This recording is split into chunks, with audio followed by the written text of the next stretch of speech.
الحمد لله وكفى والصلاة والسلام على عباده الذين اصطفى أما بعد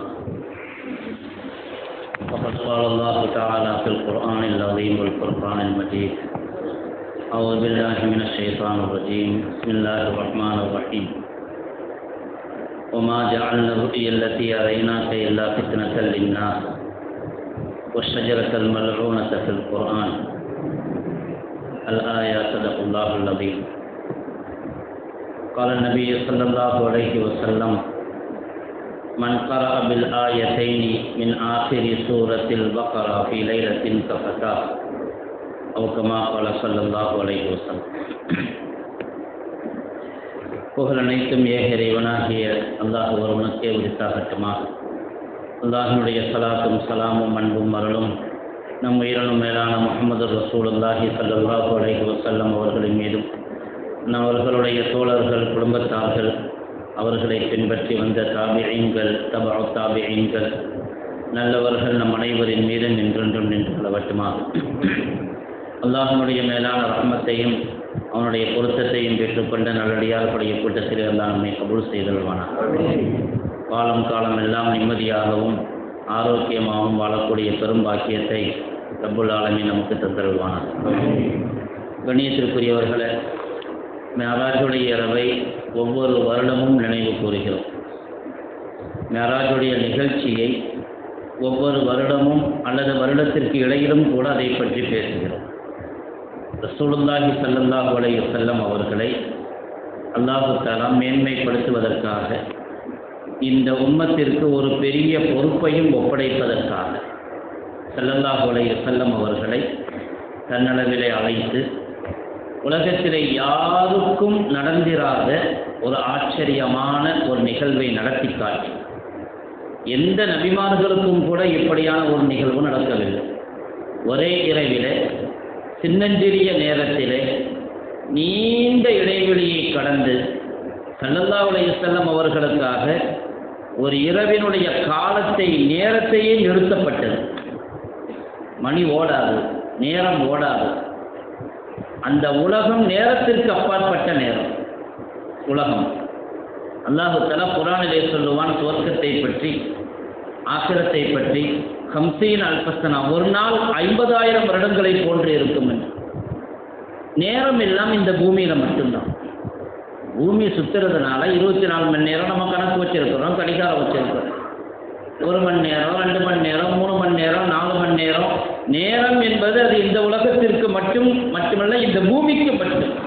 சந்திரனில் கூட இந்த நேரம் பார்க்க முடியாது. வேறு எங்கே போனாலும் விண்வெளியில இந்த நேரம் கிடையாது.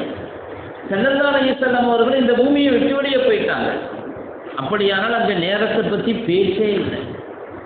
அது நமக்கு புரியுதா இல்லையா?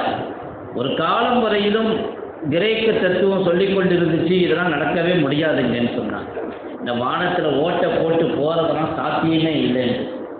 அதனால தான் இது மாதிரியான நிகழ்வுகளை ஏற்படுத்த வேண்டிய நிர்பந்தத்திற்கு உள்ளானவர்கள் நம்முடைய இஸ்லாமிய அறிஞர்கள் உலமா. என்றால் இது அக்கீதா சம்பந்தப்பட்டது. அல்லாஹ் குர்ஆனிலே சொல்லுகிறார், 40 நாள் நடந்து போகணும். அதாவது பயணம் செஞ்சு போகணும்னா 40 நாள் கடந்து போகணும். எங்கே? மஸ்ஜிதுல் அக்ஸாவிலிருந்து பைத்துல் முகத்தஸுக்கு 40 நாட்கள் ஆகும். ஆனால் ஸல்லல்லாஹு அலைஹி வஸல்லம் ஒரு இரவுக்குள்ள அங்கேயும் போனாங்க, அங்கிருந்து ஏறுவானத்துக்கும் போனாங்க. இதெல்லாம் நடக்க முடியாதுங்க, சாத்தியம் இல்லைங்கன்னு தான் சொன்னாங்க. ஒரு காலம் வரையிலும் அப்படி பேசப்பட்டு கொண்டிருந்துச்சு. இது குர்ஆன்ல சொன்ன விஷயம். ஹதீஸில் ஏராளமான 20க்கும் அதிகமான சஹாபாக்கள் அறிவிக்கிற செய்தி. இது நம்பாமல் இருக்க முடியாது. அதனால் இதில் மக்களுடைய மனதிலே பதிய வைக்க வேண்டும் என்பதற்காகவே இந்த நிகழ்வை மட்டும் இல்லை என்று சொன்னால் நபிகளாருடைய வாழ்க்கையில் எந்த நிகழ்ச்சியும் ஆச்சரியம் இல்லாமல் இல்லை. இதை இவ்வளவு பிரத்யேகமாக பேசப்படுவது இது நம்பிக்கை சார்ந்த விஷயம் என்பதற்காக. ஆனால் இந்த காலத்தில் அதுதான் சர்வசாதாரணம். நம்ம மேராஜுக்கு போக முடியாது யாரும் என்னைக்கும். முதல் வானத்துக்கே போக முடியாது. சந்திரனுக்கு போயிட்டு வந்துட்டு எவ்வளோ பெரிய குதிக்கிறாங்க. இன்னைக்கு எத்தனையோ விண்வெளி பயணங்கள் தோல்வியில் முடிஞ்சு போகுது. சமீபத்தில் கூட இஸ்ரோவுடைய விண்வெளி திட்டம் தோல்வியில் முடிஞ்சிச்சு. இதுதான் இந்த உலகத்தினுடைய ஆராய்ச்சிக்கும் ஆய்வும். இதை கொண்டு போய் ஸல்லல்லாஹு அலைஹி வஸல்லமுடைய மேராஜுடைய பயணத்தோடு எந்த வகையிலையும் தொடர்பு படுத்த முடியாது. ஆனால் ஒரு விஷயம் இந்த விஞ்ஞானம் உண்மைப்படுத்தப்பட்டிருக்கிறது. அதாவது இந்த நிகழ்ச்சி நடப்பது சாத்தியம் என்பதை புரிவதற்கு அல்லாஹ் தஆலா தௌஃபீக் கொடுத்தார். இல்லைன்னா இன்னைக்கு ஒரு விண்வெளி பயணம் போன்ற எவ்வளவு செலவாகும் தெரியுமா? கோடிக்கணக்கான ஆயிரக்கணக்கான கோடிகள் டாலர் செலவழிக்கும். அப்பதான் ஒரு பயணம் போக முடியும். கோடிக்கணக்கான டாலர்கள் செலவு செய்யணும். பொருளாதாரத்தை அள்ளிக்கொட்டல். சாதாரணமாக போக முடியாது. அதுக்குண்டு ஒரு ட்ரெஸ் இருக்குது. அந்த ட்ரெஸ்ஸை போட்டால் தான் இந்த பூமியினுடைய வளிமண்டலத்தை விட்டுமே வெளியே போக முடியும். இல்லாட்டி அங்கேயே செத்துருவாங்க. ஆக்சிஜன் கொண்டு போகணும். உணவு, சாப்பாட்டுக்கு உணவு தேவை. சாப்பாடு கொண்டு போக முடியாது. நம்ம அங்கே பயணத்தில் போகிற மாதிரி புளிச்சோறு கட்டி கொண்டு போக முடியாது. உங்களுக்கு எல்லாம் டேப்லெட்ஸ் தான். அதுதான் உணவு. இப்படி ஏராளமான ஏற்பாடுகளை செய்யணும். இன்னைக்கு இந்த உலகத்தில் அவ்வளோ பெரிய ஏற்பாடுகளை செஞ்சு அங்கங்கே போயிட்டு வந்து சொல்கிறாங்க. ஆனால் ஸல்லல்லாஹு அலைஹி வஸல்லம் அதையெல்லாம் தாண்டி போயிருக்கிறாங்க. இவ்வளவு நீண்ட இடைவெளி, நீண்ட தூரத்தை கடந்து போயிருக்கிறாங்க. அதுக்கு இந்த ஆக்சிஜன் தேவைப்படலை. ஏனென்றால் ஸல்லல்லாஹு அலைஹி வஸல்லம் அவர்கள் மேராஜுக்கு போகிறதுக்கு முன்னாடி ஹதீஸில் வருது, அவங்களுடைய கல்பு ஜம்ஸமால் கழுகப்பட்டது. அந்த கல்பு அவர்களுடைய இதயம் பிளக்கப்பட்டு அவர்களுடைய கல்பு அது சுத்தப்படுத்தப்பட்டது, அதுக்கு ஜம்ஸமால் கழுகப்பட்டது என்று சொன்னால் அந்த கல்பு ஒரு பெரிய விஷயத்தை தாங்கிக் கொள்வதற்கான ஒரு தயாரிப்பு. அது நெருப்பையும் தாங்கிக் கொள்ளும், காற்றையும் தாங்கிக் கொள்ளும், ஆக்சிஜன் இல்லாத இடத்தையும் தாங்கிக் கொள்ளும், எல்லாவற்றையும் அது தாங்கிக் கொள்ளும். அது எப்படி? ஆனால் இன்னைக்கு அது நமக்கு சொல்ல தெரியாது எப்படி. இன்னைக்கு இவ்வளவு காரண கருத்தாவை கொண்டுதான் இதை புரிய முடியுது. ஆனால் ஸல்லல்லாஹு அலைஹி வஸல்லம் அவங்களுக்கு எந்த காரண கருத்தாவும் இல்லை. ஈசா அலைஹிஸ்ஸலாம் பிறந்தாங்க, தாயை கொண்டு மட்டும் தகப்பன் இல்லாமல். அது எப்படி? அல்லாஹ் சொன்னா கால கதாலி, அது அப்படித்தான். சில விஷயங்கள் ஈமான் சார்ந்தது. நாங்கள் இதெல்லாம் பார்த்துட்டு தான் நம்புவோம்னு சொன்னால் அதுக்கு பேர் ஈமான் இல்லை. ஸல்லல்லாஹு அலைஹி வஸல்லம் அவர்களை அல்லாஹ் தஆலா 7 வானங்களை கடந்து பைத்துல் முகத்தஸுக்கு போய் இந்த நிகழ்ச்சியை நம்ம எல்லா ஆண்டுகளும் கேட்டுக்கொண்டிருக்கிறோம். 7 வானங்களில் அல்லாஹ் தஆலா குறிப்பிட்ட நபிமார்களை வச்சு அவர்களை வரவேற்றான். முதல் வானத்தில் ஆதம் அலைஹிஸ்ஸலாத்து வஸ்ஸலாம் அவங்க இருந்தாங்க. 2வது வானத்தில் யஹ்யா அலைஹிஸ்ஸலாமும் யூசுப் அலைஹிஸ்ஸலாம் இருந்தாங்க. 2வது வானத்தில் ஈசா அலைஹிஸ்ஸலாம் யஹ்யா அலைஹிஸ்ஸலாம் இருந்தாங்க. 3வது வானத்தில் யூசுப் அலைஹிஸ்ஸலாம் இருந்தாங்க. 4வது வானத்தில் இத்ரீஸ் அலைஹிஸ்ஸலாம் இருந்தாங்க. 5வது வானத்தில் ஹாரூன் அலைஹிஸ்ஸலாம் இருந்தாங்க. 6வது வானத்தில் இப்ராஹிம் மூசா அலைஹிஸ்ஸலாம் இருந்தாங்க. 7வது வானத்தில் இப்ராஹிம் அலைஹிஸ்ஸலாம் இருந்தாங்க. இப்படி 7 வானங்களிலும் இன்னைக்கு 7 வானங்கள் என்று சொல்லுகிறோமே, அந்த முதல் வானத்தை கூட இன்னைக்கு விஞ்ஞானம் கண்டுபிடிக்கல, பார்க்கல. இன்னைக்கு வரைக்கும் வானம் என்பதை தெரியாது. விஞ்ஞான உலகம் அந்த அளவுக்கு போய் சேரவில்லை. அல்லாஹ் சொல்லுவான் குர்ஆன்ல, வலா உக்ஸிமு பிமா துப்சிரூன வமா லா துப்சிரூன் இன்னஹு லகௌலு ரசூலின் கரீம். குர்ஆனை உண்மைப்படுத்துவதற்கு இது ரசூலுடைய வார்த்தை, ஜிப்ரீலின் மூலமாக கொண்டு வரப்பட்ட வார்த்தை என்பதற்கு அல்லாஹ் சத்தியம் செய்வான். நீங்கள் பார்க்கிற உலகத்தை கொண்டும் சத்தியம் செய்கிறேன், நீங்கள் பார்க்காத உலகத்தை கொண்டும் சத்தியம் செய்கிறேன். வலா உக்ஸிமு பிமா துப்சிரூன் வமா லா துப்சிரூன். பார்க்காத உலகம் இன்னும் இருந்து கொண்டே இருக்கிறது. மனிதன் பார்க்காத உலகம், டெலஸ்கோப்லையும் பார்க்கல. அவ்வளவு பெரிய நீண்ட உலகம், அது முதல் வானத்துக்கு கூட இன்னும் போய் சேரல. ஆனால் ஸல்லல்லாஹு அலைஹி வஸல்லம் அவர்கள் 7 வானத்தையும் கடந்து அழைத்து சென்றதல்ல, அது சாதாரணப்பட்ட விஷயம். இது நபிகள் நாயகம் ஸல்லல்லாஹு அலைஹி வஸல்லம் அவங்களுக்கு கொடுக்கப்பட்ட இந்த வெகுமதியை அவ்வளவு எளிதாக கடந்து செல்ல முடியாது. அப்படிப்பட்ட ஒரு ஆச்சரியமான நிகழ்ச்சி நடந்திருக்கிறது என்று சொன்னால் அது நபிகள் நாயகம் ஸல்லல்லாஹு அலைஹி வஸல்லம் அவர்களுக்கு மட்டும்தான். ஒரு இரவிலே இப்படி ஒரு காரியம். பைத்துல் முகத்தஸுக்கு போனாங்க, நபிமார்களுக்கெல்லாம் இமாமத் செஞ்சாங்க. அல்லாஹ் தஆலா அந்த சமயத்தில் 2 பொருளை வைத்து ஆப்ஷன் கொடுத்தாங்க. ஒன்று மது, இன்னொன்று என்னதுங்க, பால். பால், மது. நீங்கள் இதில் எதை வேண்டுமானாலும் எடுக்கலாம், விருப்பத்தேர்வு. இது ஆப்ஷன், உங்களுக்கு எதை வேண்டாலும் எடுக்கலாம். மனிதனுக்கு அல்லாஹ் கொடுத்ததே அந்த விருப்பத்தேர்வு தான். எதை வேணாலும் எடுக்கலாம், இஷ்டம் கொடுத்திருக்கிறான் மனிதனுக்கு. இஷ்டத்தை எப்படி பயன்படுத்துகிறான் என்பதுதான் பார்க்கிறோம். அல்லாஹ் தஆலா குர்ஆனில் சொல்லுவான், வனஃப்ஸி வமா ஸவ்வாஹா ஃபஅல்ஹமஹா ஃபுஜூரஹா வ தக்வா. நஃப்ஸுக்கு அல்லாஹ் தஆலா தக்வாவையும் இல்ஹாமா போட்டுட்டான், பாவத்தையும் இல்ஹாமா போட்டுட்டான். நஃப்ஸுக்குள்ள பாவம் செய்யணுங்கிற உணர்வும் இருக்கும், அல்லாஹ்வை அஞ்சி நடக்கணுங்கிற உணர்வும் இருக்கும். 2 சிபத்தும் ஒரு மனிதனுக்குள்ள இருக்கும். ஆனால் எதை தேர்ந்தெடுக்கிறான்? ரெண்டுக்குமே அல்லாஹ் இஷ்டம் கொடுத்திருக்கிறான். நீ பாவத்தினுடைய வழியில போறியா நீ போகலாம், நன்மையினுடைய வழியில போறியா நீ போகலாம். எந்த வழியில வேண்டாம், வமன்ஷா அப்பல் யுமின் வமன்ஷா அப்பல் யக்ஃபுர். நாடியவர் ஈமான் சொல்லலாம், நாடியவர் குஃப்ருக்கு போகலாம். ஆனால் எந்த வழியை தேர்ந்தெடுக்கிறீர்களோ அதனுடைய விளைவை நீங்கள் அனுபவிப்பீர்கள். கத் அஃப்லஹ மன் ஸக்காஹா வ கத் காப மன் தஸ்ஸாஹா. யார் நஃப்ஸை பரிசுத்தப்படுத்திக் கொண்டாரோ அவர் வெற்றி அடைந்து விட்டார். யார் நஃப்ஸை அழுக்கடைய செய்து விட்டாரோ அவர் தோல்வி அடைந்து விட்டார். நம்ம கையில் இருக்குது, நம்ம எதை எடுக்கணும். ஆப்ஷன் இது நமக்கு அல்லாஹ் கொடுத்த ஆப்ஷன். துன்யாவில் எல்லா விஷயத்திலையும், குடும்பத்திலையும் சரி, பொருளாதாரத்திலையும் சரி, விவாதத்திலையும் சரி, தொழுகை போகணுமா வேணாமா நம்ம தான் முடிவு பண்ணுமா. இன்னைக்கு தொழுகை போவோம், இது கட்டாய கடமையாச்சு, பரவாச்சு, நான் தொழுது ஆகணும் அப்படின்னு போறது இல்லை. அந்த சிந்தனை இல்லைன்னு சொன்னால், அல்லாஹ்வை அஞ்சக்கூடிய கடமையினர் இல்லைன்னு சொன்னால் வேலை தான். ஆனால் அதனுடைய விளைவை அனுபவிக்கும். ஸல்லல்லாஹு அலைஹி வஸல்லம் அவங்களுக்கு அல்லாஹ் 2 பொருளை பயிற்சான். ஒன்று மது, இன்னொன்று பால். ஸல்லல்லாஹு அலைஹி வஸல்லம் அவங்க பாலை தேர்ந்தெடுத்தார், மதுவை விட்டு. அந்த உலகத்தில் ஒரு சட்டமே இல்லை. ஆனாலும் கூட ஸல்லல்லாஹு அலைஹி வஸல்லம் அவர்கள் தேர்ந்தெடுத்தது பால். துதீஸ இலல் ஃபித்ரா சொல்லப்பட்டுச்சு. ஸல்லல்லாஹு அலைஹி வஸல்லம் அவர்களுக்கு நீங்கள் ஃபித்ராவின் பக்கம் நேர்வழி காட்டப்பட்டிருக்கிறீர்கள். மனிதன் எந்த இயல்பில் படைக்கப்பட்டிருக்கிறானோ அதன்பால் நீங்கள் வழிகாட்டப்பட்டிருக்கிறீர்கள். குல்லு மௌலூதின் யூலது அலா ஃபித்ரத்தில் இஸ்லாம். பிறக்கிற ஒவ்வொரு குழந்தையும் இஸ்லாத்தினுடைய ஃபித்ரத்தின் மீது, இயல்பின் மீது தான் பிறக்கும். இந்த ஆப்ஷனை கரெக்டாக எடுத்துக்கொண்டார்கள் ஸல்லல்லாஹு அலைஹி வஸல்லம். மெராஜின் மூலமாக ஏராளமான படிப்பினைகள் இருக்குது. இந்த ஒரு நிகழ்ச்சியில் இந்த உம்மத்து ஒரு படிப்பினை பெருமையானால் அதுவே மிகப்பெரிய வெற்றி. இன்னைக்கு எதை தேர்ந்தெடுக்குது சமுதாயம்? அதிலையும் குறிப்பாக வாலிப சமுதாயம். பாலையா மதுவையா? பால் மது. ஸல்லல்லாஹு அலைஹி வஸல்லம் மதுவை விட்டு பாலை தேர்ந்தெடுத்ததை அல்லாஹ் புகழ்ந்து சொன்னான். இது உம்மத்து, உங்களுடைய உம்மத்து இதன் மீது தான் அமைக்கப்பட்டிருக்கிறது. ஆனால் நாங்கள் உம்மத்தை முகம்மதியான்னு சொல்லிட்டு இன்னைக்கு போதைப் பொருள் கலாச்சாரம் அப்படியே தலைவிரிச்சாங்க. வேதனைப்படக்கூடிய விஷயம். அதை பற்றி யாரும் யோசிக்கிறதும் இல்லை. அதை எப்படி மாற்றுறதுன்னு யோசிக்கிறதுக்கும் ஆள் இல்லை. வாலிபர்கள்ட்ட இருக்கிற கூல் லிப் இன்னைக்கு ஒவ்வொரு ஸ்கூல் பசங்கள்கிட்ட கூல் லிப், ஒவ்வொரு படிக்கிற பசங்கள்கிட்ட, எல்லா பசங்கள்கிட்ட என்ன செய்யறதுன்னு தெரியாம தலை சுற்றி போய் இருக்கிறாங்க மேலே உள்ளவங்க. பெற்றோர்களும் சரி, சமுதாய தலைவர்களும் சரி, யார் திருத்தணுண்டு இடத்துல இருக்கிறாங்களோ அவங்க அத்தனை பேரும் ஒன்று செய்யும்.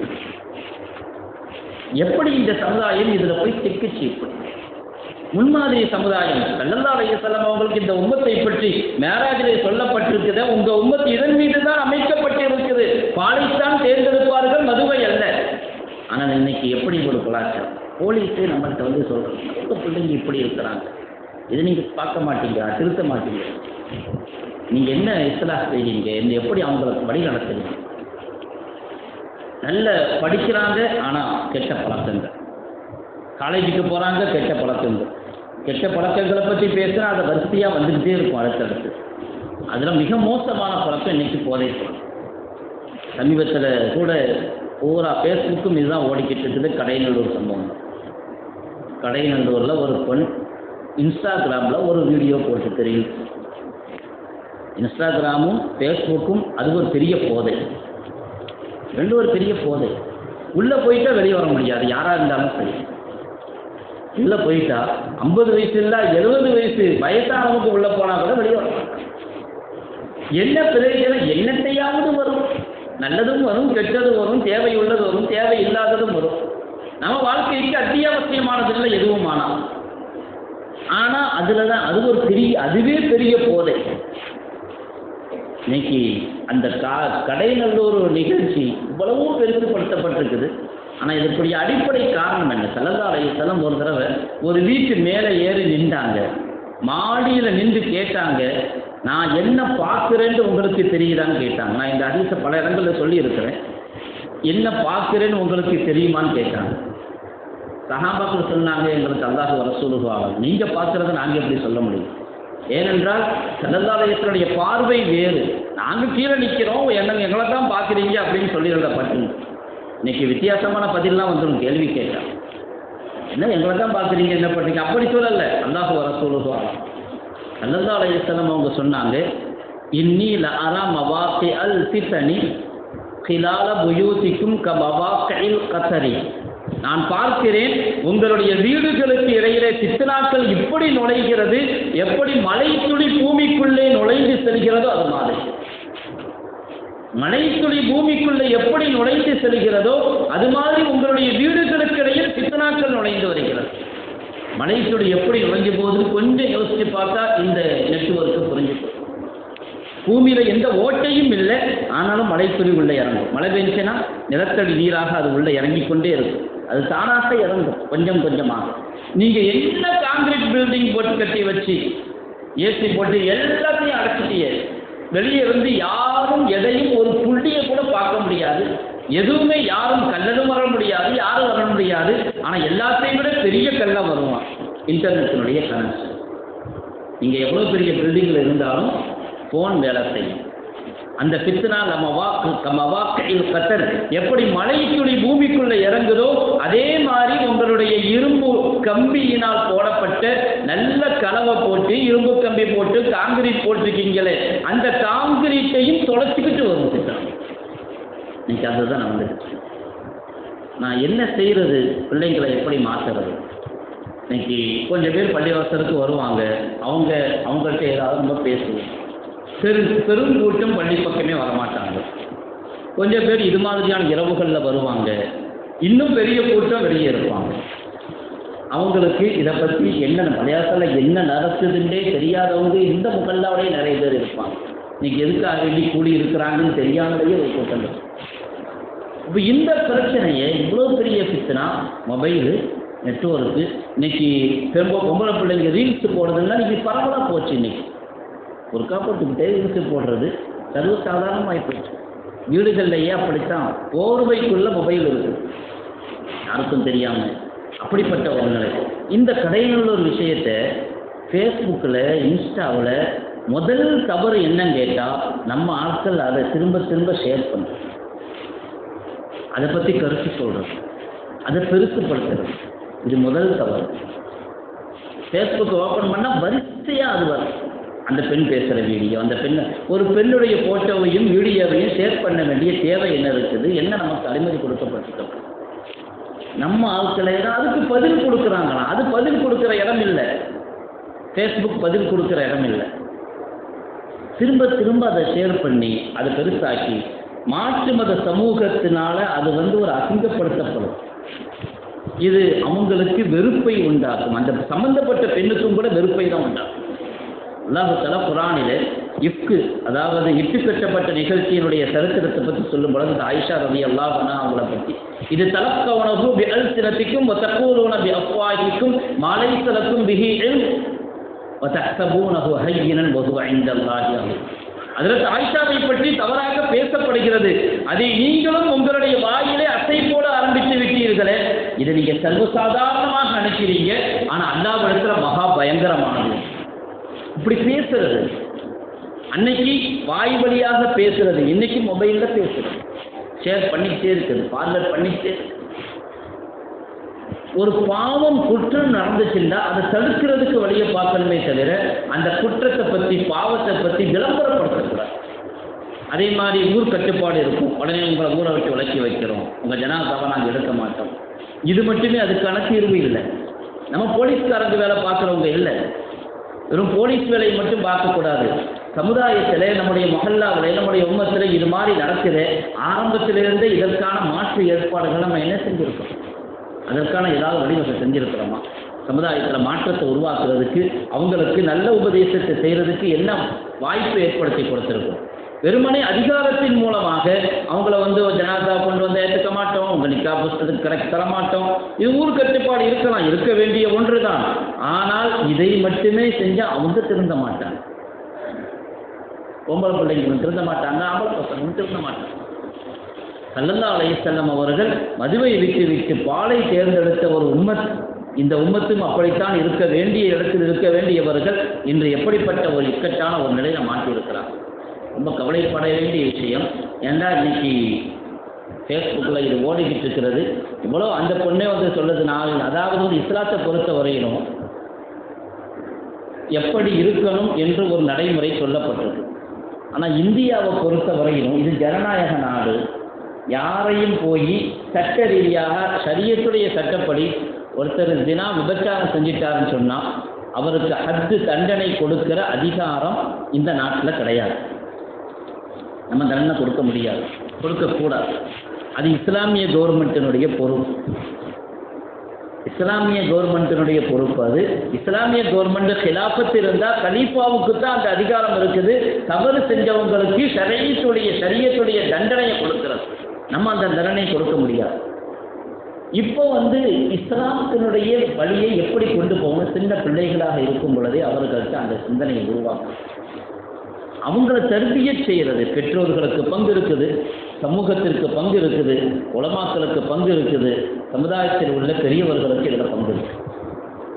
அப்படி ஒரு சிந்தனையை உருவாக்கணுமே தவிர அசல் என்ன அல்லாஹ் குர்ஆன்ல தெளிவாக சொல்லிடுவான், யா அய்யுஹல்லதீன ஆமனதுகுலு ஃபிஸ்ஸில்மி காஃபா. இஸ்லாத்தில் முழுமையாக வாங்க. நீங்கள் யாரும் இஸ்லாத்துக்கு வரணும்னு கட்டாயம் இல்லை. அல்லாஹ் அதைத்தான் சொல்லுவான், நாடியவர்கள் இஸ்லாத்தை ஏற்றுக்கொள்ளுங்க, நாடியவர்கள் விட்டுருங்க. லா இக்ராஹ ஃபித்தீன். யாரும் இஸ்லாத்துக்குள்ள வரணும்னு நிர்பந்திக்கப்பட மாட்டாங்க.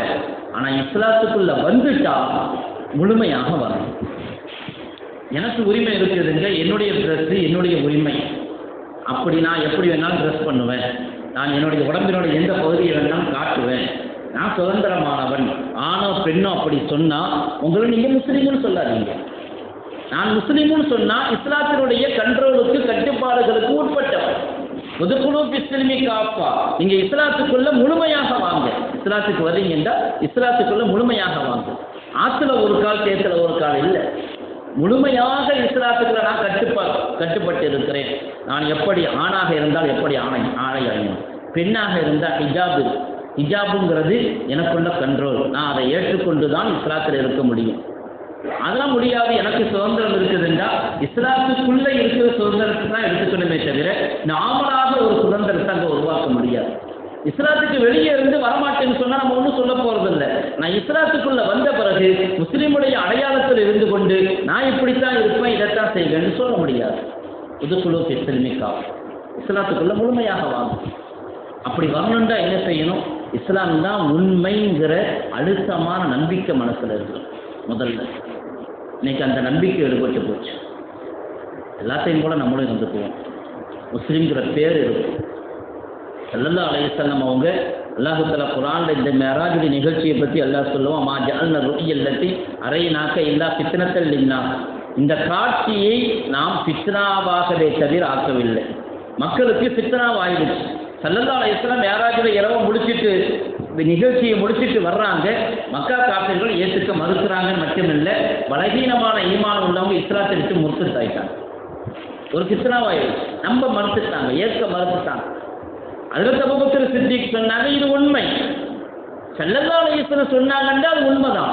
போக முடியுமா முடியாதா, சாத்தியமா சாத்தியம் இல்லையா, நாங்கள் ஏற்றுக்கொண்டோம், வகையின் மூலமாக எங்களுக்கு குர்ஆன் இறக்கி வைக்கப்படுகிறது என்று ஏற்று நம்பி இஸ்லாத்துக்குள்ள வந்துட்டோம்.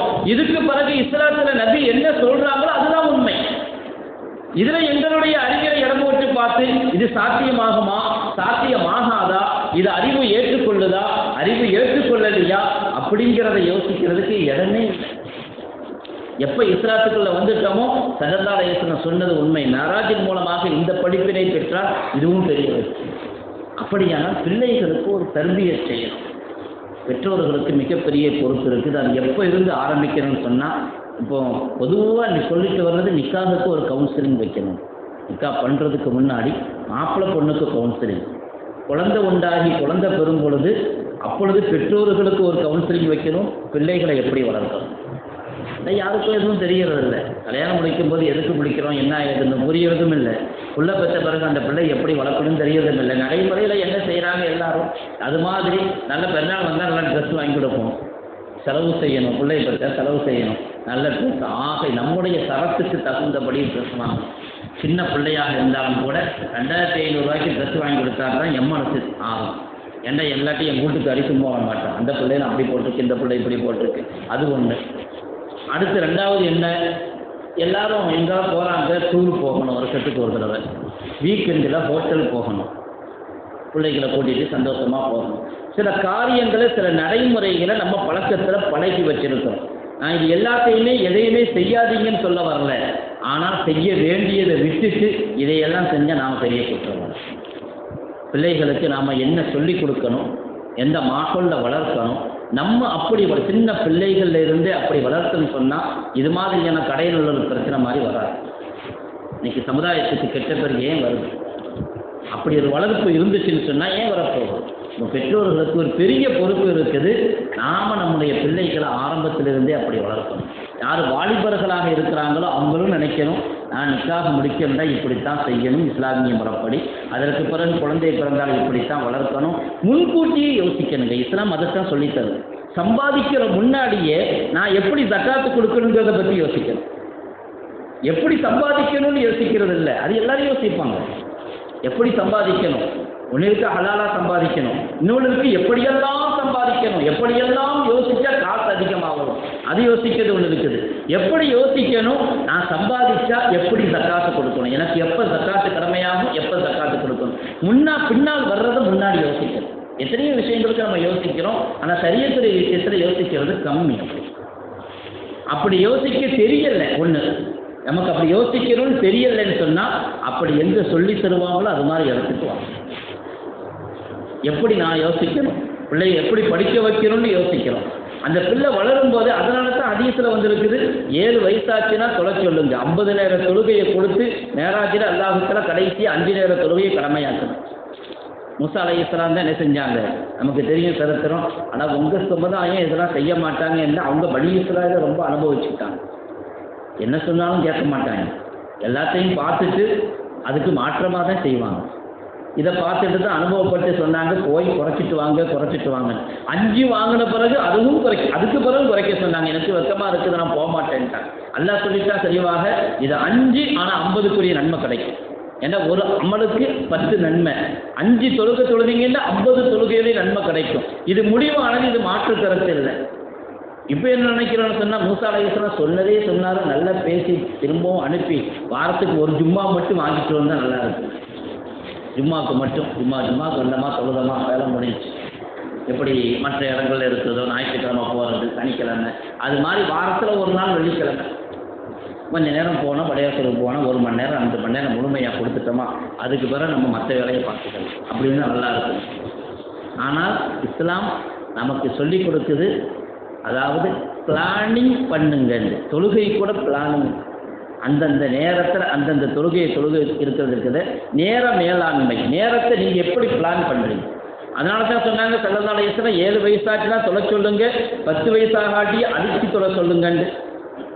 இன்னைக்கு அடிக்கிறதுக்கு பெற்றோர்களுக்கே பயம், ஆசிரியர்களுக்கு உஸ்தாத்மார்களும் விட்டுட்டா கூட பெற்றோர்களுக்கே பிள்ளைகள் அடிக்கிறதுக்கு பயம். அப்படி ஒரு காலச்சூழல் மாறி போச்சு. அடித்த 15 வயசுல தான் தொழுகை கடமையாகும். ஸல்லல்லாஹு அலைஹி வஸல்லம் தொழுகையை பற்றி எப்போ யோசிக்க சொல்கிறாங்க? 7 வயசுல. எத்தனை வருஷத்துக்கு முன்னாடி? 8 வருஷத்துக்கு முன்னாடி தொழுகையை பற்றி யோசிக்க சொல்கிறாங்க. கடமையான தொழுகை 8 வருஷத்துக்கு முன்னாடி யோசிங்க. நம்ம பிளானிங் முன்னால் பண்ணுங்க, பின்னாடி வரக்கூடியதுக்கு வந்தா பார்த்துக்கலான்னு யோசிக்காதீங்க. கல்யாணத்தை அப்படியே வச்சுக்கிறோம், வந்தா பார்த்துக்கலாண்டு. மாப்பிள்ளை பார்க்குறோம், பொண்ணு பார்க்குறோம், 3 வருஷமா 4 வருஷமா, அதுக்கு பிறகு பத்திரிக்கை அடிக்கிறது, அது இது 1 வருஷமா அந்த வேலை. அவ்வளவு பிளானிங் பண்ணுறோம். ஆனால் சரியத்தினுடைய விஷயத்தில் எப்படி பிளான் பண்ணுறோம்? ரொம்ப முக்கியமான விஷயம் இது. நாம் பின்னாடி வர்றதை முன்னாடி யோசிச்சோம்னு சொன்னால், நம்முடைய பிள்ளைகளுக்கும் அது மாதிரி வளர்த்தோம்னு சொன்னால், வாலிபர்களையும் அப்படி கொண்டு போகணும்னு சொன்னால் சமுதாயத்தில் ஒரு பெரிய மாற்றத்தை உருவாக்க முடியும். எந்த ஃபித்ராவின் பால் ஸல்லல்லாஹு அலைஹி வஸல்லம் அவர்கள் பாதை காட்டப்பட்டார்களோ, புதியிட்ட இதழ் ஃபித்ராவின் பக்கம், அதாவது இயல்பின் பக்கம் நீங்கள் பாதை காட்டப்பட்டிருக்கிறீங்க. ஆனால் இன்னைக்கு இயல்பை விட்டு மாறிடுச்சு. தொழுகை இல்லை, நோன்பு ஒழுங்கா இல்லை, ஜக்காத்து ஒழுங்கா இல்லை, ஹஜ்ஜி உம்ராவுடைய நிலைமை எப்படி இருக்குதுன்னு தெரியும். பல சமயங்களில் அது ஒரு டூர் மாதிரி ஆகிடுது. இன்றைக்கி உம்ரா ஒரு ஸ்டேஷன் மாதிரி ஆகிப்போச்சு. எல்லாம் பாதுகாக்கணும், எல்லாத்தையும் குறை சொல்லலை. போக வேண்டிய இடம் போகணும் கண்டிப்பாக. ஆனால் எப்படி போகணும், என்ன செய்யணும்னு தெரியாமலேயே போயிட்டு வரணும். பல இடங்கள் எப்படி நம்ம உம்ராவை அமைச்சு கொள்ளணும் தெரியாது, எல்லாம் ஒரு டூர் மாதிரி போயிடுச்சு. எல்லா விஷயங்களும் நம்மிடத்தில் இப்படி மாறி போச்சுன்னு சொன்னால், நாம் மேராஜுடைய இந்த நிகழ்ச்சியை நம்முடைய மனசில் பதிய வச்சு அதன் மூலமாக கிடைக்கிற பாடம் நமக்கு கிடைக்கும். பிளானிங் ரொம்ப முக்கியம். அல்லாஹ் தஆலா 7 வானத்தை கடந்து அதுக்கு பிறகு அங்கே கூட்டிட்டு போய் தொழுகையை கொடுத்த அல்லாஹ் தொழுகைக்குரிய நேரத்தை எங்கே வச்சு சொல்லி கொடுத்தான்? பூமியில் வச்சு தான். நான் சொல்லிட்டு அங்கே நேரம் கிடையாது. பூமியை விட்டு வெளியே போனால் நேரம் இல்லை, பூமியில் தான் நேரம். 7 வானத்தை கடந்து சொர்க்கத்துக்கு அல்லாஹ் தஆலா தன்னுடைய தரிசனத்தை கொடுத்து அங்கே அல்லாஹ் தொழுகையை கொடுத்து அனுப்பினால் ஜகாத்தெல்லாம் பூமியில் தான் வந்து இறங்குச்சு சட்டம். தொழுகையினுடைய முக்கியத்துவத்தை உணர்த்துறதுக்காக அப்படி செஞ்சான். ஆனால் தொழுகையுடைய நேரத்தை அறிவித்து கொடுக்கறதுக்கு அங்கே அறிவித்து கொடுக்கல. மறுநாள் ஜிப்ரீல் அலைஹிஸ்ஸலாம் வந்தாங்க, 2 நாள் இந்த பூமியில் தங்கியிருந்தாங்க, 2 நாள் தொழுது காட்டினாங்க. ஜிப்ரீல் அலைஹிஸ்ஸலாம் இமாமத் செஞ்சாங்க, ஸல்லல்லாஹு அலைஹி வஸல்லம் பின்னாடி நின்று தொழுதாங்க. முதல் நாள் துஹருடைய வக்து ஆரம்பிக்கும் போது தொழுதாங்க, 2வது நாள் துஹருடைய வக்து முடியும் போது தொழுதாங்க. அதே மாதிரி ஒவ்வொரு நாளும் ஃபஜ்ர் முதல் நாள் ஆரம்ப நேரத்தில் தொழுதாங்க, 2வது நாள் கடைசி நேரத்தில் தொழுதாங்க. சொன்னாங்க இது இந்த 2 நேரத்துக்கு மத்தியில் தான் தொழுகை நேரம் இருக்குது. எவ்வளோ பெரிய முக்கியத்துவத்தை எல்லாம் கொடுத்துருக்கான். ஜிப்ரீல் அங்கிருந்து அனுப்பி காபத்துல்லாவுக்கு அனுப்பி வச்சு இமாமத் செய்ய வச்சு நேரத்தை அல்லாஹ் காட்டி கொடுத்து இதுதான் தொழுகை நேரம். அப்போ இந்த தொழுகை நேரமும் முக்கியம். ஒரு நாளைக்கு 5 நேர தொழுகையை மொத்தமாக இஷாவுக்கு பிறகு கடைக்கு போயிட்டு வேலையெல்லாம் முடிச்சுட்டு கல்லா கட்டிக்கலாம் இல்லை. இது பிளானிங்க்கு மாற்றம். இப்போ பாருங்க, இங்கே டிஜிட்டல் கிளாக் இருக்குது. அதாவது பள்ளிவாசலில் தொழுகைக்கு நேரத்துக்கு இவ்வளவு முக்கியத்துவம் வினாடி கூட மாறாது. 9 மணிக்கு தொழுகைன்னு சொன்னால் அது குறைஞ்சிக்கிட்டே வரும், வினாடி குறைஞ்சிக்கிட்டே வரும். கரெக்டாக 9 ஆச்சுன்னா அது ஒரு சவுண்ட் எழுக்கும், உடனே முஅத்தின் காமத் சொல்லிடுவார். இதான் இந்த பிளானிங், நேரத்தினுடைய மேலாண்மை. நீங்கள் தொழுகையில் படிச்சுக்கலன்னா நம்ம வாழ்க்கைக்கான பிளானிங். கரெக்டாக மோதினார் மணியை பார்த்துக்கிட்டே இருப்பார். சில இடங்களில் மோதினாருக்கும் இமாமுக்கும் பிரச்சனை இருந்தால் இமாமு கூட கண்டுக்க மாட்டார். அவர் வந்தாரோ வரலையே பேசாமல் காமச்சு விட்டு. இங்கே அப்படி இருக்காதான் இருக்கும். சில இடங்கள் அப்படி ஆயிடும். ஆனால் அதுக்காக கரெக்டாக இருப்பார். அந்த நேரத்தில் கரெக்டாக டைம் ஆகிடுச்சா இக்காமத் சொல்லணும், டைம் ஆகிடுச்சா இக்காமத் சொல்லணும். அப்போ அந்த டைமிங் இருக்கிறத ஃபாலோ பண்ணுற இடம் பள்ளிவாசல், அதை படித்து கொடுக்குறது பள்ளிவாசல். நம்ம வாழ்க்கையில் ஏற்படக்கூடிய எல்லா பிளானிங்க்கும் இது அடிப்படை. ஜிப்ரீல் அலைஹிஸ்ஸலாம் வந்து 2 நாள் தொழுதுட்டு சொன்னாங்க, இந்த 2 நேரத்துக்கு மத்தியில் தான் உங்கள் தொழுகை இருக்குது, இதில் நீங்கள் மாற்றி தொழக்கூடாது. துஹருடைய தொழுகையே துஹருடைய வக்தில் தான் தொழுகணும், அஸருடைய தொழுகை அஸருடைய வக்தில் தான் தொழுகணும். இன்ன ஸலாத்த கானத் அலல் முஃமினீன கிதாபம் மௌகூதா. நிச்சயமாக தொழுகை இருக்குது, அது நேரம் குறிப்பிடப்பட்ட கடமை. அது வெறுமனே கடமை இல்லை, அது மௌகூத். அதுக்குன்னு ஒரு நேரம் இருக்குது. அந்த நேரத்தில் தொழுதாதான் அந்த தொழுகை கூடும். இல்லை நம்ம நேரம் தவறி தொழுதுன்னு சொன்னால் அது பெரும்பாவத்தினுடைய ஒரு வாசல், பெரும்பாவத்தினுடைய ஒரு வாசல். இதில் நமக்கு வந்து சில பேர் நல்ல தொழுகிறவங்களா இருப்பாங்க, ஆனால் நேரத்தில் ஃபாலோ பண்ண முடியாது. கொஞ்சம் பேர் ஜமாத்து பிடிக்க முடியாமல் இருக்கலாம். சில பேர் அவங்களுடைய தொழில் அது அங்கே அலைஞ்சிட்டு அல்லது பயணம், எப்படியோ பல சூழல்கள் இருக்குது மனுஷனுக்கு, வியாதி, இப்படி பல சூழல்களில் என்ன இருந்தால் தொழுகை நேரமே தப்பி போயிடும். நம்ம நினச்சிக்கிறோம் நம்ம எப்போ ஊரில் இருந்தால் கரெக்டாக தொழுதுருவோம், பயணத்தில் இருக்கிறதுனால தான் தொழுகல்ல அப்படி நம்ம என்ன செஞ்சுக்கிறோம், சமாதானம் ஆகிக்கிறோம். எப்போ நம்ம கரெக்டாக தொழுதுருவோம், கொஞ்சம் உடம்பு சோகம் இல்லை அதனால தான் தொழுகையை அல்லாஹ் விட்டோம் அப்படின்னு சமாதானம் அணைச்சிக்கிறோம். இந்த விஷயத்தில் இது மாதிரி பல காரணங்கள் இருக்குது. நமக்கு என்ன பிஸ்னஸ் அப்படி இருக்குது, அவங்களுக்கு என்ன வேலையே இல்லை, தொழுகிறது தான் வேலை. வயசான போனவங்க அவங்களுக்கு அந்த வேலை, அவங்க அந்தந்த நேரத்துக்கு வருவாங்க. நம்ம அப்படி இல்லையே, நம்ம வந்து பல பிஸ்னஸ் இருக்குது, வேலை இருக்குது, அலைய வேண்டி இருக்குது, அதெல்லாம் முடிச்சுட்டு நம்ம 5 நேரத்தையும் மொத்தமாக தான் தொழ முடியும், அல்லது காலையில் ஃபஜ்ருக்கு எந்திரிக்கவே முடியாதுங்க, அதனால் நம்ம வந்து லேட்டாக தான் தொழுவோம் அப்படின்னு சமாதானம் அடைக்குமா. தொழுகையாளி தான், ஆனாலும் தொழுகை நேர விஷயத்தில் சமாதானமாக அடைஞ்சிக்கும். ஆனால் இந்த சமாதானம் சரியா தப்பா? இப்படி சமாதானம் அடைஞ்சிக்கிட்டா அது சரியாயிருமா? கந்தக் யுத்தம் அது வரைக்கும் யுத்த களத்தில் எப்படி தொழுகணும்னு சொல்லப்படலை. அகல் தோண்டி யுத்தம் பண்ணுறாங்க, எதிரி அந்த பக்கம் இருக்கிறாங்க, முஸ்லீம்கள் இந்த பக்கம் இருக்கிறாங்க, பெரிய அகல் தோண்டப்பட்டிருக்குது. பல தொழுகைகள் கல்லாவாயிடுச்சு. அந்த சமயத்தில் பல தொழுகை கல்லாவாயிடுச்சு. ஏன் காரணம் என்ன? எதிரி நிற்கிறான் முன்னாடி, நீங்கள் தக்பீர் கட்டினீங்கன்னா அம்பு வந்து பாயும். சூரியன் மறைய போகுது, வேக வேகமாக அதற்கு உமர் வர்றாங்க ரலியல்லாஹு அன்ஹு. வரும்போதே எசுப்பு குஃபார குறைஷி காப்பீர்களை திட்டிக் கொண்டே வர்றாங்க. என்னப்பா யா ரசூலல்லாஹ், சூரியன் மறைஞ்சிருச்சு, நான் இன்னும் அசர் தொழுகல்ல, ஒரு அசர் தொழுகல்ல சூரியன் மறைஞ்சிருச்சுங்கிறதுக்கு அவ்வளவு கவலையோடும் அவ்வளவு கோபத்தோடும் இந்த குறைஷி காப்பிர்கள் இந்த அளவுக்கு என்ன ஆளாக்கிட்டாங்களே, தொழுகை கல்லாவா போச்சே, வாழ்க்கையில ஒரு நாளும் அப்படி ஆனதில்லையே, இப்படி ஆகி போச்சே அப்படின்னு சொல்லிட்டே வரும்பொழுது ஸல்லல்லாஹு அலைஹி வஸல்லம் சொன்னாங்க, மாக்கித்து உசல்லில் அசர், நானும் இப்போ இதுவரைக்கும் அசர் தொழுகல் அப்பான்னு சொன்னாங்க. ஆசுவாசப்படுத்தினாங்க, சமாதானப்படுத்தினாங்க. இப்போ எதுக்கு சொல்கிறேன், நம்ம சமாதானம் அடைகிறதுக்கும் இந்த சமாதானத்துக்கும் என்ன சம்பந்தம்னு பார்ப்போம். சமாதானப்படுத்திட்டு அன்னைக்கு என்ன செஞ்சாங்க, ஏறத்தாழ 4 தொழுகையில் மொத்தமாக தான் தொழுதாங்க. 4 தொழுகையில் மொத்தமாக தான் இக்காமத் சொன்னாங்க, அசர் தொழுதாங்க, மக்ரிப் தொழுதாங்க, அதுபோல இஷாவை தொழுதாங்க. ஹதீஸ்ல இது வருது. அந்த சஹாபியை சமாதானப்படுத்தவும் செஞ்சாங்க, தொழுது முடிச்சுட்டாங்க. ஆனால் அதுக்கு பிறகு அல்லாஹ் ஆயத்து இறக்கி வச்சான், நீங்கள் இப்படியெல்லாம் சமாதானமாக கூடாது, எனக்கு யுத்தக்களத்தில் இருக்கிறதுனால எப்போ வேணாலும் தொழுதுக்கலாம், அப்படியெல்லாம் சமாதானமாக கூடாது. வைராக்குன் தபீஹிம் அக்கம் தலகும் சலாத்த, அல்லாஹு தாலா யுத்தக்களத்தில் எப்படி தொழுகணும் அப்படிங்கிற முறையை அறிவிச்சு கொடுங்க. நான் அந்த தொழுகை முறையை பூரா இங்கே சொல்ல வரல. அதாவது எதிரிகள்கிட்ட யுத்தம் செய்ய இன்னும் ஆரம்பிக்கல, எதிரிகள் அங்கே நிற்கிறாங்க, இன்னும் யுத்தம் ஆரம்பமாகல. இப்போ தொழுகை நேரம் வந்துருச்சுண்டா இருக்கிற படையில் 1000 பேர் இருந்தால் 500 பேர் அங்கே நிற்கணும், 500 பேர் இமாமுக்கு பின்னாடி நிற்கணும். ஒரு ரக்காத் தொழுகணும், தொழுதுட்டு அவங்க தொழுகையை முடிச்சுட்டு அவங்க போயிடணும், திரும்ப அவங்க வரணும், இன்னொரு கூட்டம் வரணும். ஸல்லல்லாஹு அலைஹி வஸல்லம் இமாம் அப்படியே நிற்பாங்க. இது அல்லாஹ் தஆலா குர்ஆன்ல விலாவரியாக சொல்றான். என்ன கட்டாயம் இப்படி சொல்லணுண்டு, ஆனால் எதிரி நிற்கிறான், நான் எப்படி சொல்ல முடியும், எதிரி இப்படி கந்த தீர்த்து தொழுகமோ அது மாதிரி தொழுதுக்கல்லாமே, இல்லை அல்லாஹ் சொன்னா அப்படி சொல்லக்கூடாது, அப்படி தொழுகிறது முறை இல்லை, அது வரைக்கும் சட்டம் இறங்கல, அதனால அது தப்பு கிடையாது. ஆனால் இனிமே அப்படி தொழுதா தப்பு தான். எதிரிகள் முன்னாடி நின்றாலும் அந்தந்த நேரத்தில் தொழுகையை தொழுதாகணும். அல்லாஹ் அதற்கு ஒரு வழியையும் சொல்லி கொடுத்தா, தொழுகும் போது கையில் ஆயுதத்தையும் வச்சுக்கோங்க. எதிரி வந்து தாக்குனா உஷாரா தொழுவுங்க. நான் தொழுகிறது ரொம்ப மூழ்கிட்டேன்னு நிற்காதீங்க, எதிரி வர்றானா இல்லையாங்கிறதையும் கவனிச்சுக்கங்க. ஆனால் தொழுகையை விடாதீங்க, நேரத்தை மாற்றாதீங்க. சரிங்க, யுத்தம் நடந்துக்கிட்டு இருக்குது. இன்னைக்கெல்லாம் உள்ள குண்டு போடுற மாதிரி யுத்தம் வானத்தில் இருந்து, அன்னைக்கு அப்படி இல்லை, நேரடியாக யுத்தம் செஞ்சு கொண்டு இருப்பான். இப்போ யுத்தம் நடந்துக்கிட்டு இருக்கும் பொழுது எப்படி தொழுவணுமா, இப்போ தொழுகையை பிற்படுத்திக்கலாமே, தேவையில்லையே. எந்த எதிரி நிற்கிறான், அடிச்சுக்கிட்டு இருக்கிறான், நான் என்ன இப்படி சொல்ல முடியாது. அல்லாஹ் சொன்னால் அப்பவும் தொழுகையை விடக்கூடாது. வயல் சித்தும் ரிஜாலன் அவுக்குபானா, எதிரிகள் உங்களை தாக்குவார்கள் என்று, இதெல்லாம் குர்ஆனுடைய ஆயத்து, சும்மா நான் பேசிக் கொண்டிருக்கல.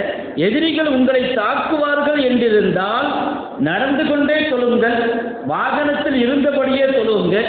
இங்கே பூமியில சஜிதா செய்யணுங்கிற கட்டாயம் அல்ல, ஒழுங்காக ருக்கு செய்யணும்னு கட்டாயம் அல்ல, கிபிலாவை முன்னோக்கணுங்கிறது கூட கட்டாயம் இல்லை. எந்த திசையை வேண்டுமானாலும் முன்னோக்குங்க. சஜிதா முழுமையாக செய்ய முடியாட்டி லேசாக தாழ்த்தி கொள்ளுங்க. சஜிதா கட்டாயமாக முழுமையாக செய்யணும்னு தேவையில்லை, கிபிலாவை முழுமையாக முன்னோக்கணும் தேவையில்லை. ஆனால் நேரம் மட்டும் மாறக்கூடாது, கலாவாக கூடாது தொழுகை. உங்களுடைய தொழுகையுடைய அமைப்புகள் மாறலாம், அதை பற்றி நான் பொருட்படுத்திக் கொள்ள மாட்டேன். வியாதியில் இருக்கிறாரு, நிற்க முடியல, உட்கார்ந்து கூட தொழுதுக்கலாம், ஆனால் நேரம் மட்டும் மாறக்கூடாது. பயணத்தில் நேரம் மட்டும் மாறக்கூடாது. எவ்வளவு பெரிய சிக்கல்ல இருந்தாலும் தொழுகை நேரம் குறிப்பிடப்பட்ட கடமை, அந்த நேரம் மாறக்கூடாதுங்கிறதுக்காக இவ்வளவு சட்டங்கள் அல்லாஹ் சொல்லியிருக்கிறான்னு சொன்னால், இன்னைக்கு நம்முடைய தொழுகையினுடைய நிலை, தொழுகையினுடைய நேர மேலாண்மை ஏற்படுகிறது. இதுலேயும் இந்த மேராஜுடைய நிகழ்ச்சி மூலமாக நாம் பெறக்கூடிய 2வது படிப்பினை நம்முடைய தொழுகை ஒழுங்காக இருக்கும். 3வது ஒரு செய்தியை சொல்லி முடிப்பேன். ஸல்லல்லாஹு அலைஹி வஸல்லம் அவங்களுக்கு மேராஜுடைய இரவில் 3 விஷயங்கள் கொடுக்கப்பட்டுச்சு. 3 விஷயங்கள். ஒன்று 5 நேர தொழுகை, இன்னொன்று சூரத்துல் பக்ராவுடைய கடைசி 2 வசனங்கள், 3வது பாவ மன்னிப்பு. யார் அல்லாஹ்வை இணை வைக்கவில்லையோ அவர்களுக்கு பாவ மன்னிப்பு உண்டு. எவ்வளோ பெரிய பாவியாக இருந்தாலும் சரி, பெரும்பாவம் செஞ்சுட்டு கூட அல்லாஹ்விடத்தில் யாரெல்லாம் என்னுடைய பாவங்களை மன்னிச்சிரு, இனிமேல் அந்த பாவத்தை செய்ய மாட்டேன்னு சொன்னால் அல்லாஹ் மன்னிக்க தயாராக இருக்கிறார். இணை வைப்புக்கு மன்னிக்க மாட்டார். எவ்வளவு பெரிய பாவம் செஞ்சாலும், ஆக நான் பாவம் செஞ்சுட்டானே, நான் என்ன செய்யறது, அது அல்லது இப்போ அதுக்கு தௌபா செய்யணும். அதுக்காக வேண்டி என்ன வேணாலும் வாரத்துக்கு ஒரு பாவம் செஞ்சுட்டு நான் போய் என்னை மன்னித்தருளும் கருத்தருணை ஆசீர்வதிப்பாராக சொன்னால் முடிஞ்சு போச்சு, அதோட வாரம் என்ன வேணாலும் அப்படியும் கிடையாது. பாவத்தை முழுமையாக விடணும், தௌபா செய்யணும். அப்படி செஞ்சு அல்லாஹ் தஆலா ஏற்றுக்கொள்ள தயாராக இருக்கார். அந்த 3 விஷயங்களை அல்லாஹ் தஆலா கொடுத்து அனுப்பினான் மேராஜில். அதில் 2வது விஷயமாக உள்ளது சூரத்துல் பக்ராவுடைய கடைசி 2 வசனங்கள். ஆமன ரசூல் பிமா உன்ஸில இலைஹி மிர் ரப்பிஹி வல் முஃமினூன் குல்லுன் ஆமன பில்லாஹி வ மலாயிகத்திஹி வ குதுபிஹி வ ருசுலிஹி லா நுஃபர்ரிகு பைன அஹதின் மிர் ருசுலிஹி காலு சமிஅனா வ அதானா குஃப்ரானக ரப்பனா வ இலைக்கல் மஸீர் லா யுகல்லிஃபுல்லாஹு நஃப்ஸன் இல்லா உஸ்ஸஹா. இப்படி தொடர்ந்து வரக்கூடிய 2 வசனங்கள் கொஞ்சம் நீளமாகத்தான் தெரியும். இந்த 2 வசனங்களையும் அல்லாஹ் மேராஜுடைய இரவுல கொடுத்தாங்க. இந்த 2 வசனங்களை பற்றி ஸல்லல்லாஹு அலைஹி வஸல்லம் சொன்னாங்க, தஅல்லமூஹுன்ன, அவற்றை நீங்கள் கற்றுக்கொள்ளுங்கள். வஅல்லிமூஹுன்ன நிசாஅக்கும், உங்களுடைய வீட்டில் உள்ள பெண்களுக்கு அதை கற்றுக் கொடுங்கள். இந்த 2 வசனம் ஒரு பொக்கிஷம், அவ்வளவு பெரிய உன்னதமான 2 வசனங்கள். நீங்கள் அதை கற்றுக்கொள்ளுங்க, உங்களுடைய வீட்டில் உள்ள பெண்களுக்கும் கற்றுக் கொடுங்க, அதை திறந்தவரும் ஓதி வாருங்கள். ஹதீஸ்ல வருது, மன் கரஅ பில் ஆயத்தைன் மின் ஆகிரி சூரத்தில் பக்ரா ஃபீ லைலத்தின் கஃபத்தாஹு. யாராவது ஒவ்வொரு நாள் இரவிலும் இந்த 2 வசனங்களை ஓதுவாரோ அவருக்கு அல்லாஹ் தஆலா எல்லா விஷயங்களையும் போதுமாக்கிக் கொள்கிறார். எந்த பிரச்சனை இருந்தாலும் எல்லா ஆபத்துகளை விட்டும் பாதுகாக்கிறார். 2 வசனங்கள் அர்த்தத்தை விளங்கி ஓதுனா ரொம்ப நல்லது. ஆமன ரசூல் என்ன இருக்குது? ஈமான் கொள்றது. ரசூல்மார்கள் ஈமான் கொண்டாங்க, மலக்குமார்கள் ஈமான் கொண்டார்கள், மூமின்கள் ஈமான் கொண்டார்கள். குஃப்ரானக ரப்பனா வ இலைக்கல் மஸீர், யா அல்லாஹ் எங்களை மன்னிச்சிருவாயா. அடுத்த ஆயத்தில் அருமையான துவா சொல்லிக்கப்படும்.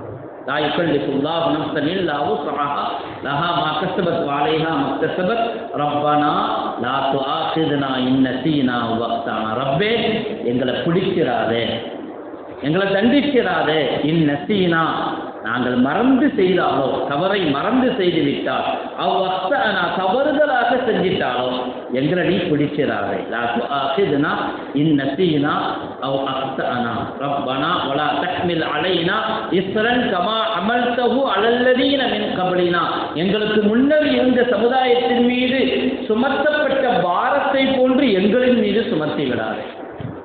மானா தாக்கத்தலனா பிகி, எங்களுக்கு எது தாக்கத்து இல்லையோ, எங்களால் முடியாதோ அப்படிப்பட்ட கஷ்டத்தை எங்களுக்கு கொடுக்கிறாரு. அருமையான துவா, வாழ்க்கையில் துனியாவுக்கும் சிறந்த துவா, ஆக்கிரத்துக்கும் சிறந்த துவா.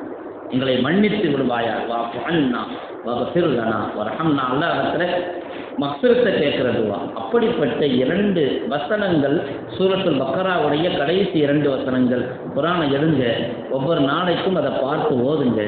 ஓத தெரியாட்டி தெரிஞ்சவங்கள்ட்ட சொல்லி கேளுங்க. இன்னைக்கு ஒரு பெரிய விஷயம் என்னென்றா, உம்மத்தில் நிறைய பேருக்கு குர்ஆன் ஓத தெரியாமல் இருக்கிறது. அதையும் சீர்திருத்தம் செய்ய வேண்டியது. சில வசனங்களை தமிழில் எழுதி வச்சாவது, யார்ட்டையாவது கேட்டாவது, ஒவ்வொரு நாளைக்கும் கொஞ்சம் கொஞ்சம் அமலை செய்யணும். சுப்ஹானல்லாஹ் பிஹம்திஹி சுப்ஹான், கொஞ்சம் கொஞ்சமாக நம்மளுடைய அமல்களில் முன்னேற்றத்தை கொண்டு வரும். முழுமையாக செய்ய முடியாட்டியும் கடமையான காரியங்களை செஞ்சுட்டு இது மாதிரி 2 வசனங்களை ஓதுறது, குலாவது பரத்தில் பல குலாவது பரப்பின்னாஸ் ஓதுறது, தூங்கும்போது துவா ஓதுறது, தஸ்பீஹ் திக்ருகளை ஒழுங்காக செய்கிறது. இப்படி செஞ்சுட்டா நம்முடைய வாழ்க்கையில் துனியாவிலையும் எல்லாம் எல்லா பரக்கத்தையும் ஏற்படுத்தி வைப்பான், ஆக்கிரத்திலையும் எல்லா விதமான பரக்கத்துகளையும் எல்லாம் கலப்போம். இப்படி செஞ்சிட்டோம்னு சொன்னாங்க. இந்த அராஜின் மூலமாக இந்த ஒரு அபூர்வமான ஆச்சரியமான நிகழ்ச்சி நமக்கு அல்லாஹ் தஆலா காட்டி கொடுத்து ஒரு சாட்சியை உலகத்துக்கு, சொர்க்கத்தையும் நரகத்தையும் காட்சிகளை நேரில் கண்டு வந்த சாட்சியே அல்லாஹ் நமக்கு நபியாக கொடுத்திருக்கிறதுல நமக்கு மிகப்பெரிய சிறப்பும் பெருமையும் உண்டு. ஆனால் அந்த நபி ஸல்லல்லாஹு அலைஹி வஸல்லம் அவர்கள் உம்மத்துக்கு எதை காட்டினார்களோ, எந்த வழியை போதித்தார்களோ அதன்படி செயல்படுவதுதான் ரொம்ப முக்கியம். அல்லாஹ் தஆலா தௌஃபீக் செய்தல்வானாக. நம்முடைய வாழ்க்கையிலே மேராஜினுடைய நிகழ்வின் மூலமாக படிப்பினை பெறக்கூடியவர்களாக நம்மை ஆக்கியல்வானாக. நம்முடைய பிள்ளைகளுக்கு, நம்முடைய சகோதர சகோதரிகளுக்கு அத்தனை பேருக்கும் நல்ல தர்பியத்தை எல்லாம் வழங்கி அருள்வானாக. உம்மத்தில் இருக்கக்கூடிய எல்லா பிரச்சனைகளையும் அல்லாஹ் நீக்கி அருள்வானாக. எல்லா ஆபத்துகள் முசீபத்துகளை விட்டும் பாதுகாத்து அருள்வானாக. நம்முடைய மூதாதையர்கள், பெற்றோர்கள் யார் கபருக்கு சென்று விட்டார்களோ அல்லாஹ் தஆலாவுடைய கபரை சுவர்க்கத்தின் பூங்காவனமாக ஆக்கி அருள்வானாக. யார் இன்னும் ஹயாத்தாக இருக்கிறார்களோ அல்லாஹ் தஆலாவுடைய ஆயுளை ஆஃபியத்தோடு, ஆரோக்கியத்தோடு, தியானத்தோடு, தீன்தாரோடு அவர்களை நீடித்த ஆயுளை கொடுத்தருள்வானாக. நம்மை அல்லாஹ் தஆலா ஜன்னத்தில் ஃபிர்தௌஸில் பிரவேசிக்க செய்தருள்வானாக. வாஹிரு தாவானா அல்ஹம்துலில்லாஹி ரப்பில் ஆலமீன். அஸ்ஸலாமு அலைக்கும்.